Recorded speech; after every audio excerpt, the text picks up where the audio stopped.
Now, there's no doubt about it that by far, one of the most anticipated Star Wars TV shows of 2023 is indeed the Ahsoka Tano TV show for, of course, Disney Plus that's going to air on, of course, the platform sometime around the spring and/or summer by Favreau, Filoni, and Lucas, and providing fans a lot of fan-favorite characters like Thrawn, Ezra Bridger, Sabine Wren, Era Syndulla, and a whole lot more on the table as well. This is Mike Zero. Make sure to subscribe if you're new to the channel for future Star Wars updates. Also, by the way, guys, make sure to drop a thumbs up on this video to support the channel. I thank you all so very much for the kind support. It is greatly appreciated. Now, one thing about the new universe between John, George, and Dave is that what they are putting together right now is a lot of new projects being added on to the roadmap that's going to be announced at both Celebration next year, as well as D23, and the following events of the next year, of course. So 2024 will also have a lot of big announcements for the upcoming projects by all of these fantastic creators, right?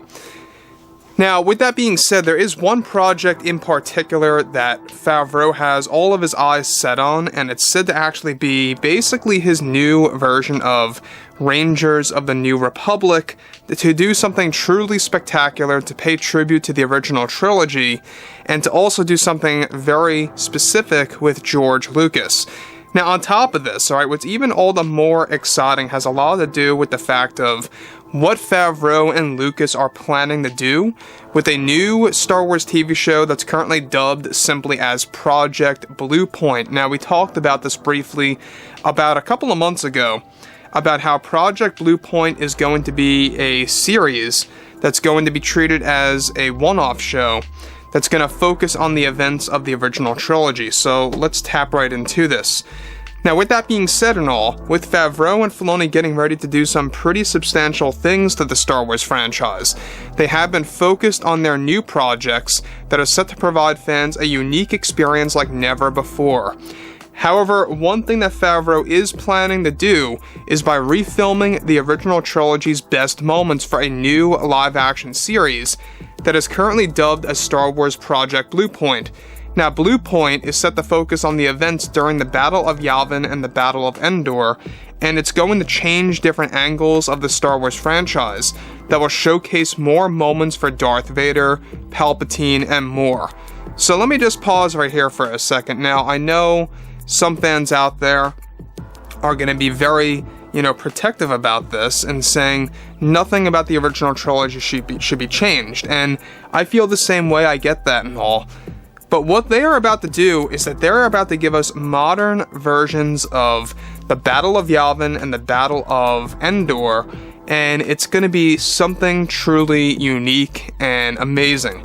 Now, I don't know about you guys, but what they are about to do is that they are also going to be giving us different ships in the space battles. They're going to be giving us the return of Vader and Palpatine to actually add on to the lore of the original trilogy. So basically what they are doing is that they are going to showcase Vader in different sequences in the Battle of Yavin. Again, that means we're going to be getting Darth Vader in his TIE Advanced taking down X-Wings and Y-Wings again.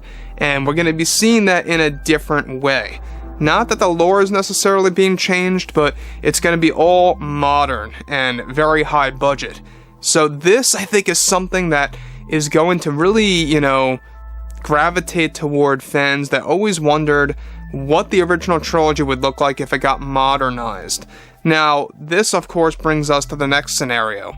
Now, everything that's been going on for the past couple of years now, we already know that Kathleen Kennedy has been causing a lot of trouble with the Acolyte series and the Skeleton Crew show through numerous rewrites and some reshoots already for Skeleton Crew here and there. Thankfully, the Acolyte, had John and Dave fix some elements, but that's only a small portion. Now, with that, of course, tracking back to what John and George are doing, is that it's not just going to be about the Battle of Yavin and the Battle of Endor in space. It's also going to take place on the ground. It's going to give us some surprise cameos in there, and it's also going to have a lot of amazing things to do with Ahsoka Tano in different ways than fans would never even imagine as well.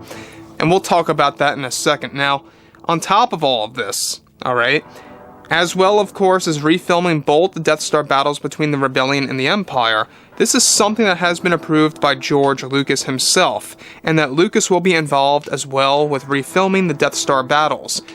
Now, their aim and goal is to provide fans a modern version of the destruction of these two superweapons, and showcasing the consequences of their destruction over certain worlds in the area, including the forest moon of Endor. Both Favreau and Lucas are making sure that they don't change any significant lore for the franchise, but that they will be remaking those space battles to appear like the Battle of Scarif from Rogue One, A Star Wars Story. Favreau has even been trying to get Tony Gilroy, the writer of course, Andor, to become a co-writer of the show. There are also big plans to bring fan-favorite characters like Luke, Han, and Leia back for a big surprise scene that's going to add to the original trilogy lore for the Star Wars fandom. So let me just pause here quick before I get to the next segment. Now, this show basically is, in spirit, Rangers of the New Republic, and it was always about continuing something to do with the original trilogy. And now they're doing that again with Project Bluepoint. Again, that's not the official title, it's just the code name, Bluepoint. We're not quite sure the significance of that, what that really means, if it holds any kind of meaning to it, we're not quite sure. But one thing about Bluepoint is that Lucas is going to be heavily involved, and there's a reason why, is because it's based during the events of A New Hope and the Battle of Endor in Return of the Jedi. So it is going to go at one point in time and having a time jump. So that's good news, because you get like a very interesting story where it's going to go over the events of A New Hope, and then it's going to go over the events of the Battle of Endor. Again, it's going to be adding more Vader content, more Palpatine material, and even some surprise things to do with Ahsoka Tano, Luke, Han, and Leia separately. And honestly, I think that this is a good idea. I know some fans may say that this is crazy and that this is, absolutely ludicrous for Disney to do, or for even Favreau to think about doing this, but I think it's great. I don't know about you guys, but to execute this perfectly, if they do, if it's written perfectly well, if it stays true to the angles and the spirit of how it was filmed in the original trilogy and how it was done in the originals, and just modernize that, simply put, they can really, make this into a big success. Again, though, they're also going to be adding on to the lore. They're going to show us the consequences of the destruction of the Death Stars. And if you guys have ever seen the Battlefront video game cutscenes, you do learn that when the Death Star 2 explodes, the forest moon of Endor was like engulfed in flames. There was so much debris that fell to the surface, all the trees were on fire, it was like a wildfire. So we didn't really get to see that in the movie, but you do get to see that in the extended lore, and it is canon. So overall, guys, I think that there's a lot of great things that can come out of this. So, anyways, drop a comment below. Let me know what you guys have to say about all this below in the comments. And if you guys did enjoy the content for today, make sure to drop a thumbs up on this video to support the channel. I thank you all so very much for the kind support, and I'll catch you guys next time.